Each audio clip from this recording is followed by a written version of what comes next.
Hello everyone, and welcome to Boss Rush, the series where I beat most or all of the bosses in a game, and that's it. And before I get on with the rest of the video, if you feel so inclined to do any of the algorithm engaging stuff, like subscribing and commenting and liking, please do. And that's the last you'll be hearing of this from me.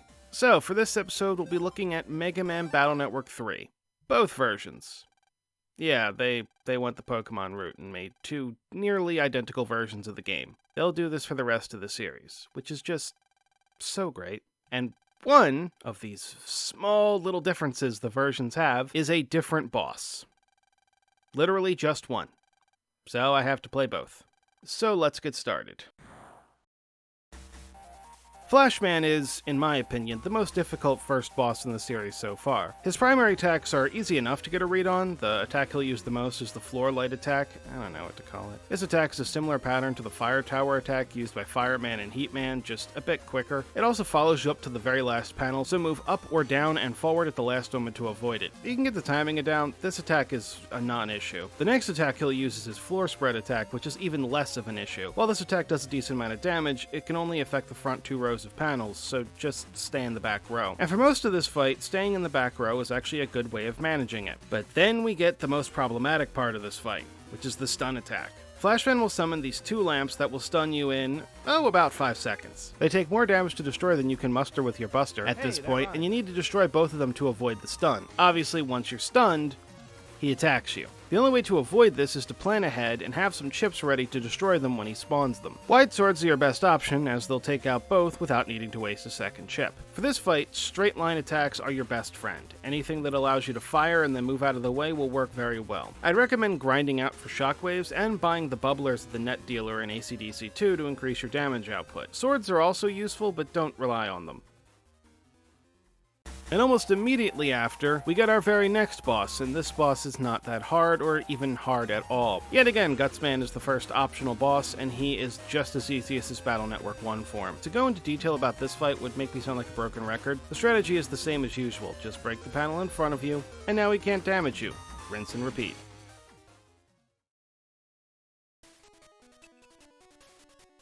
With this game comes the introduction of the Navi Customizer, a function that allows you to customize Megaman with various different programs that are primarily used to augment his stats.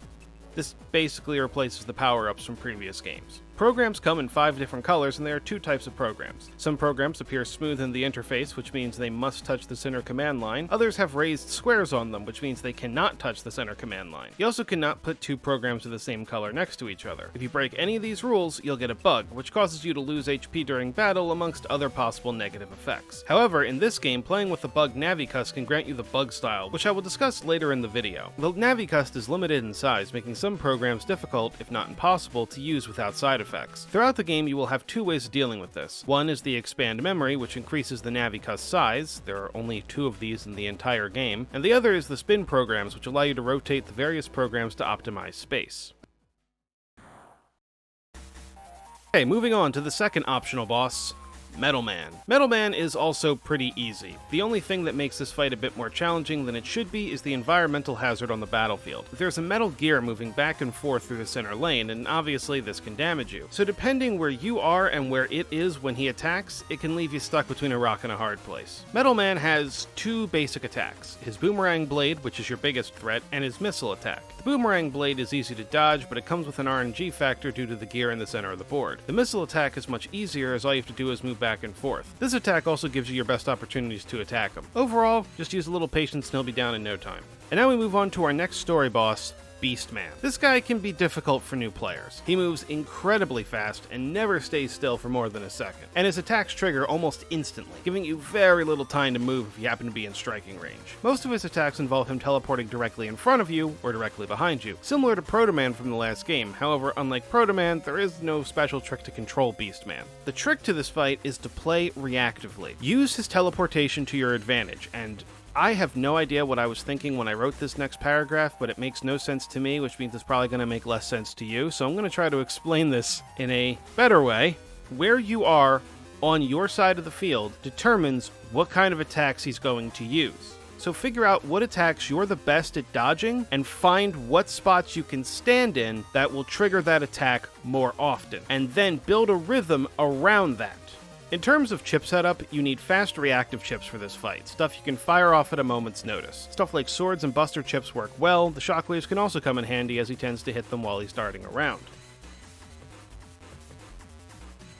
Our next optional boss is Mr. Famous's new Navi, Punk. Punk is a Blue version exclusive, by the way, but it's not the boss I was talking about at the beginning of the video. Punk is hard for where he is in the game. He has a health pool of 800, which is almost double the highest health pool you've seen so far. He's constantly moving around, and he can't be damaged during most of his attacks. Most of his attacks involve him curling up into a ball and rolling towards you. This attack has two variations, the first of which circles the battlefield and is easier to dodge. This is like a boomerang. This attack follows you up until the last moment, so in order to dodge it, wait for him to be right next to you and then move forward. The second variation is a zigzag pattern and is considerably harder to dodge. With this, you have to watch him and wait for just the right window to move out of his path, and it's very easy to make a mistake here. Later in the fight, he'll also summon two spinning tops to attack. These things have a similar pattern to the first variation, but as soon as they leave your side of the field, Punk will spawn right in front of you and strike. And to top it all off, opportunities to deal damage are few and far in between. The best time I could find was just as he was starting his attack animation or just as he exited it. So remember where he was when he attacked so you can strike the millisecond you see him reappear. This fight requires a lot of focus to win, and it's definitely one of the harder fights in the game. However,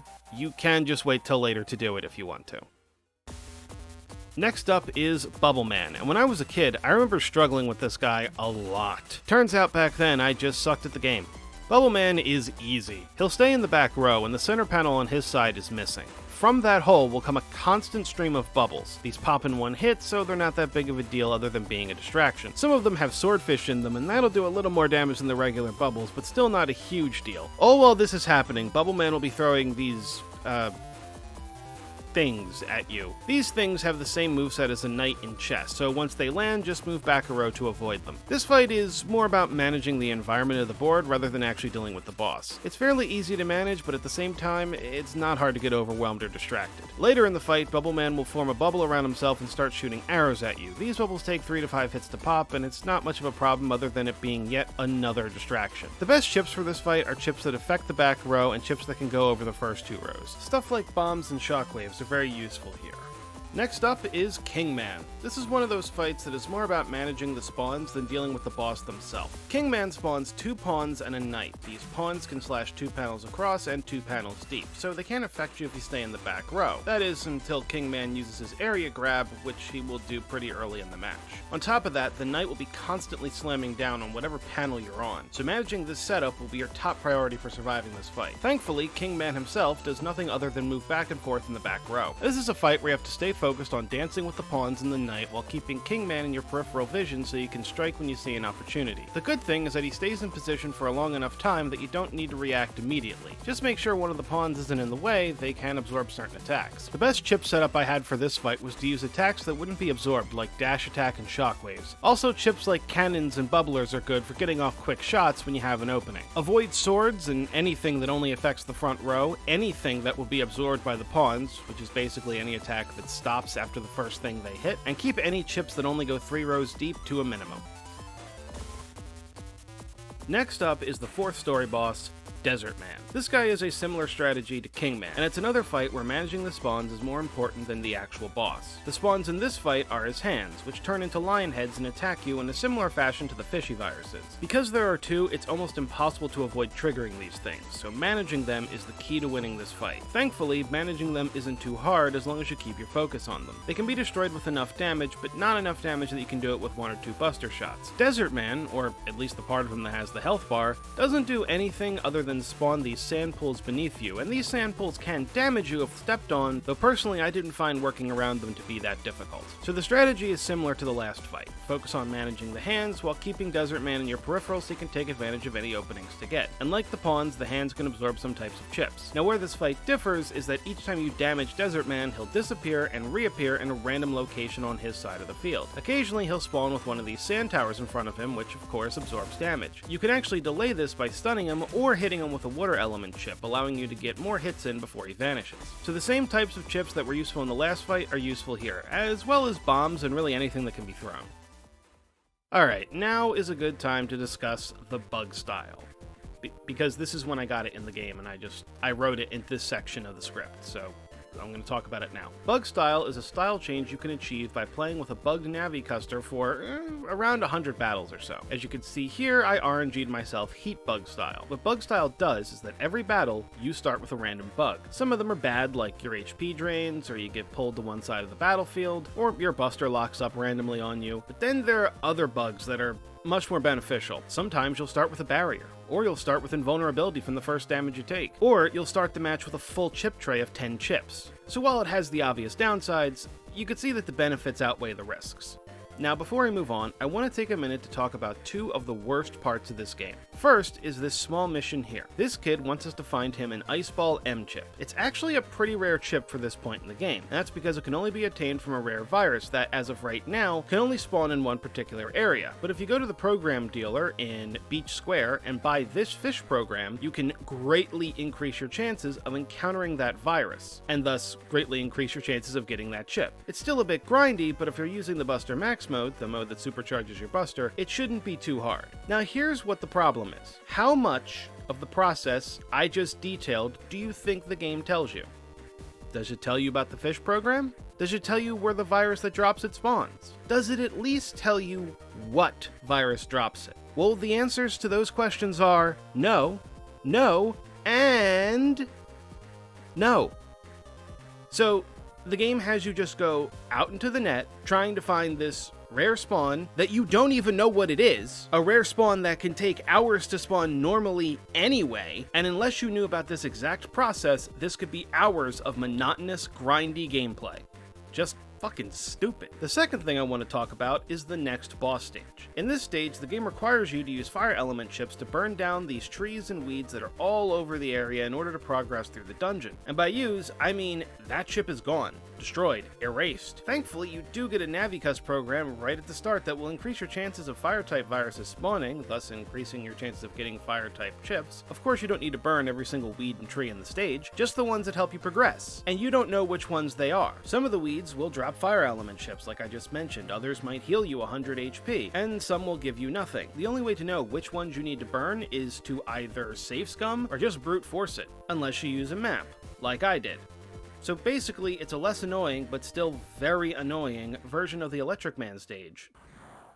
And now we get to the boss of that stage, Plant Man. And despite having the most HP so far, Plant Man is incredibly easy. He moves slow and gives you a wealth of opportunities to deal damage. His primary attack is this Thorn Shot, and it's almost effortlessly easy to dodge. He'll also do this vine thing that is simple to dodge and locks him in place, making it even easier to get some hits off on him. There is just one dangerous attack he uses, and it's these flowers. These spray two different powders onto the field, one of which paralyzes you for a short while, the other makes you confused, which basically means your controls are inverted for a time. But these flowers only affect the row they're in and the next row, so they're not hard to play around unless they spawn in the middle lane, and I'm not even sure if they can spawn in the middle lane. Plant Man himself is weak to fire, and he starts with a grass stage, so using fire chips will decimate his health. But avoid the totems as they tend to get destroyed by his attacks where they can hit him. Use them to burn up the weeds and save the heat shots and fire swords for this fight. But really,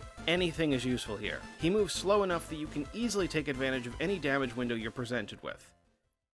Hey, remember that last section I just called one of the worst parts of the game? Well, here it is again.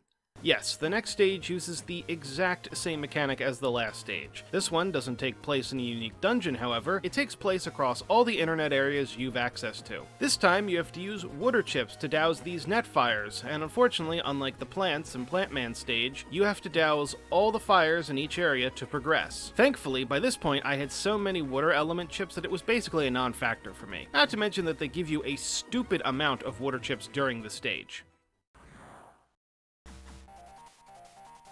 Next up is Mr. Match's newest Navi, Flame Man, and similar to Plant Man, he is a lot easier than he looks, and similar to Bubble Man, I had a lot of trouble with him when I was a kid. He moves slow, and that of course means you have plenty of opportunities to deal damage, and with the metric fuck ton of water element chips you should have thanks to this last stage. Each shot should be taking chunks off his HP bar. His attacks are easy to avoid as well. His main fire tower attack doesn't follow you like other fire tower attacks do. However, he does have a variation of it that hits the entirety of the back 2 rows that can be a bit of a problem for you late in the fight. The only real thing to worry about are the candles. The candles have 3 colors, and each color has a different effect. Green will grant Flame Man invulnerability. This is the color he starts with. Orange will summon these fireballs on your side of the field. These guys are actually the most difficult damage to avoid all fight. And finally, red, which will regenerate his health. The candles can be easily snuffed out with the Buster, and each time they're put out, they'll reignite a few seconds later with a random color. Managing these candles will be the most challenging part of the fight, but honestly, this fight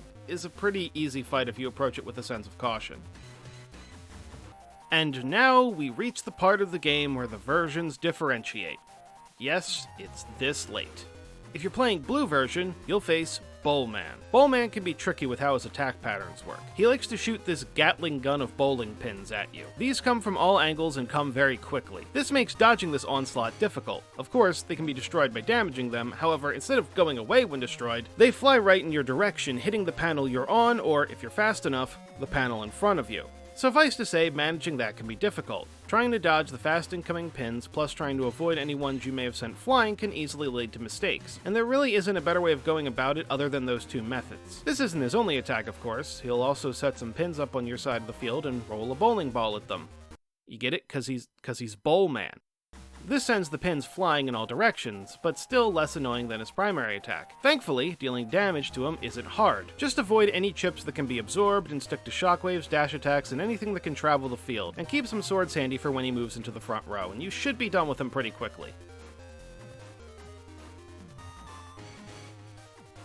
However, if you're playing white version, you'll be faced with Mistman instead. Now, you'll notice my HP is a lot lower in this fight than it was in the other fights, and that's because I basically sped through white version without collecting any HP memories or anything. Kinda annoying that the singular biggest difference was this far into the game, but I'm the one that chose to do this. Also, yes, I did RNG the exact same style in white as I did in blue.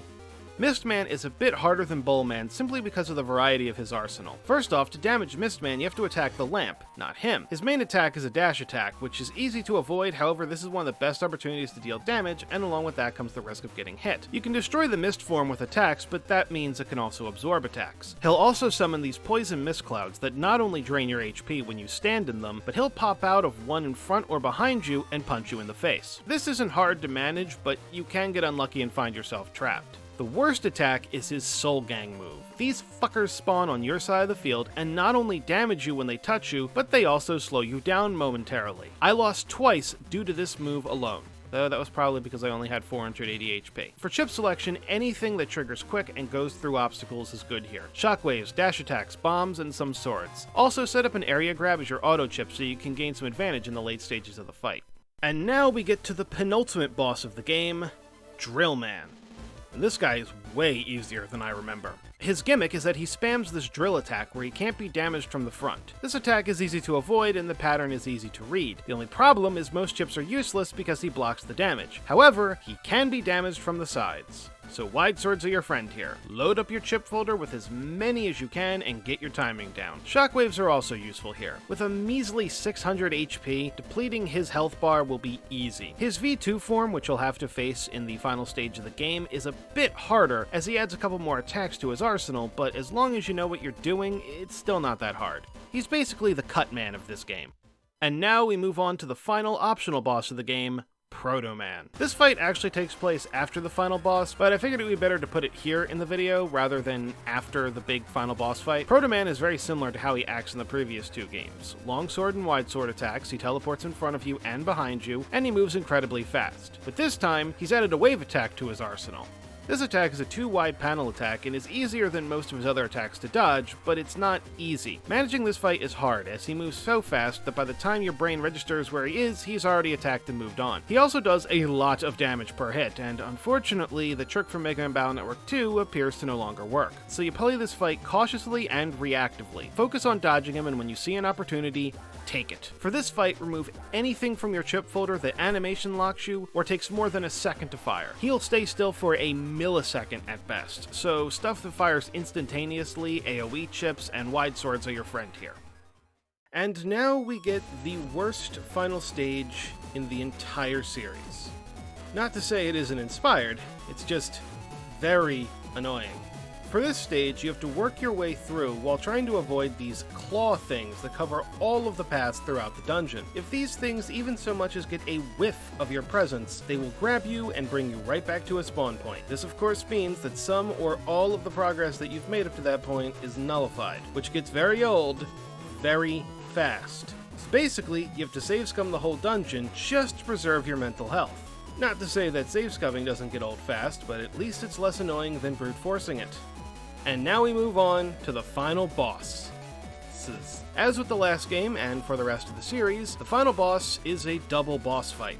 The first part being another fight with our good old pal Bass. Now keep in mind, because of the addition of the Buster Max mode, there are now two ways of approaching this fight. The first is the old school way, which means you need to create a folder that is balanced to deal with Bass and the final boss at the same time. There will be no chance to change folders or edit your folder after this fight. The second method is to make a folder for Bass, beat him fair and square, then reset, make a folder for the final boss, and then use Buster Max mode to blow through Bass each time. I did the latter for time reasons. Yeah, let's go with that.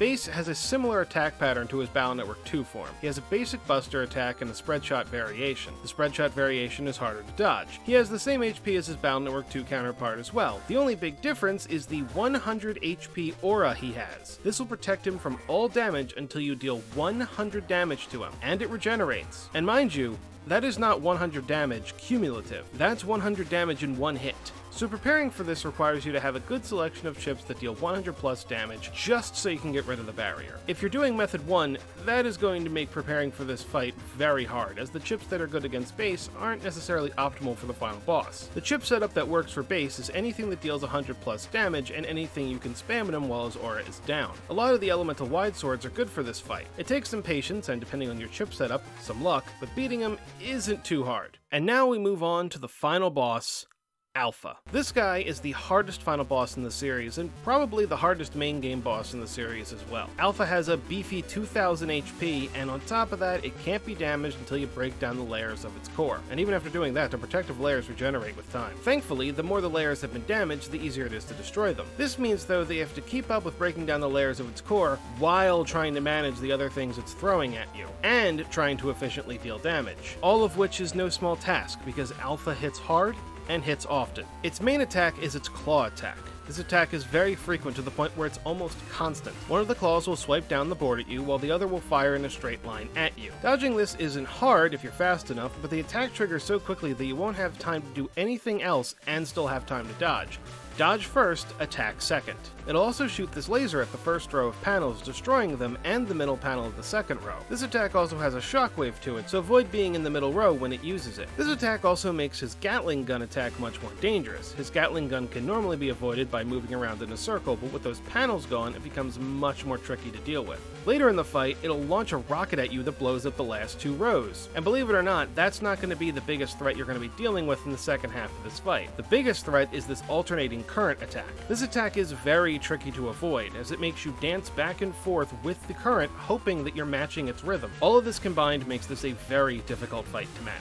The best chips to use for this fight are anything that hits more than once. The tornadoes, yo-yos, and double bombs are good picks. Basically anything that can expose the core and deal damage to it at the same time. You can break down the protection with the Buster, but that depends on your Buster damage and how much of the core has regenerated. When it's only got a layer or two, a couple Buster shots might do it, but early in the fight it takes 50 plus damage to expose its core. I had 2 Attack Plus 1 programs equipped, and Bug Style would sometimes give me a boost in damage as well, so I was doing anywhere between 4 to 6 damage per hit, and even then I was having a hard time removing it in more than a few hits. Alpha is undoubtedly the hardest final boss fight in the series, and one of the hardest boss fights in the series overall.